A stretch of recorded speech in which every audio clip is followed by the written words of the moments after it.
When I was around 16 or 17, I used to house/dog sit for a family that I'd known ever since I was much younger.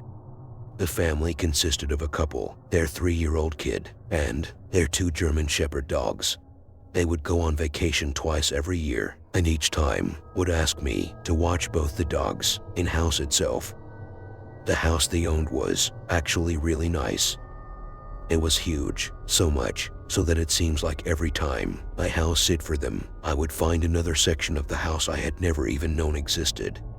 It was tucked far back away from residential roads and had a really long driveway leading up to the house itself. This would, of course, give the house a sense of isolation while still being in a nice neighborhood.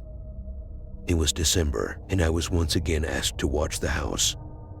I didn't mind as my school was on break at the time, and it actually allowed me to make use of the extra time by earning a little extra cash.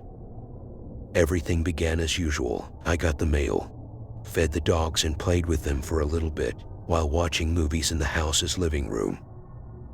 Now, something to note is the house itself was over an hour away from my own, which made it almost pointless not to just stay there. I would have to go at least twice a day anyway, so I didn't think it made much sense to drive back and forth from my house to this one. The family didn't mind, and plus they would say I could eat whatever I could find in the house. Anyway, after a couple movies, I got tired and wants one of the guest bedrooms to go to sleep. The dogs would of course follow me, as they would usually tend to sleep in whatever. Reminded, after browsing on my phone in bed for a couple minutes, I finally turned over and started actually trying to sleep. I've never been the best at falling asleep. It wasn't uncommon for me to take upwards of an hour, especially in a somewhat unfamiliar environment. Was laying there for around 30 minutes in complete darkness and silence, when out of nowhere I could hear the colors jingle as both of the dogs' heads shot up simultaneously. Instantly I was put into a state of total awareness, as they could obviously hear something that I couldn't. It was possible the noise was just a friend of the family stopping by, as that has happened in the past, but they would always shoot me a text or call me beforehand. And plus at that point it was already midnight. And then again the dog's head shot up, but this time I could hear the sound too. It was a constant buzzing sound, kind of like the sound you hear of an old TV on an empty channel. The sound got louder, and I literally sat up trying to figure out both what it was and where it was coming from. I got up and turned on the lights in the room, and that's when I realized the noise was coming from a baby monitor, in which the camera was in a completely different room on the other side of the house. I looked at the screen and could see the words that noise detected, but everything else on the screen was dark. I picked up the monitor and started going through the controls to go through the settings to figure out what was going on. And that's when I came across this setting labeled room light with an on-off switch right next to it. I figured to put my mind at ease, I had no choice but to turn the room light on from the monitor and verify that nothing was there, so I did. I set the room lights on close out of the settings screen and was greeted to a screen showing the same room, now filled with light, and that's when I saw it.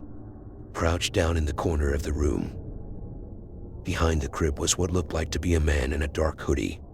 I squinted at the screen, it desperately trying to prove to myself that what I was seeing wasn't actually a person.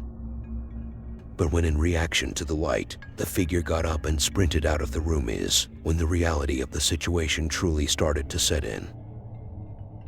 I was not alone in that house. Realizing this guy could find why was I locked myself in the room.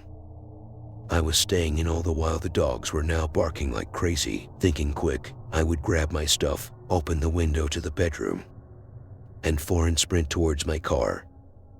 Once I got inside, I would immediately lock the doors and speed out of the driveway. As I was leaving, I caught multiple glances of the house, but saw nothing out of the ordinary. I was absolutely horrified and would frantically call the family multiple times on my drive home, but most likely due to the time of night, they wouldn't answer.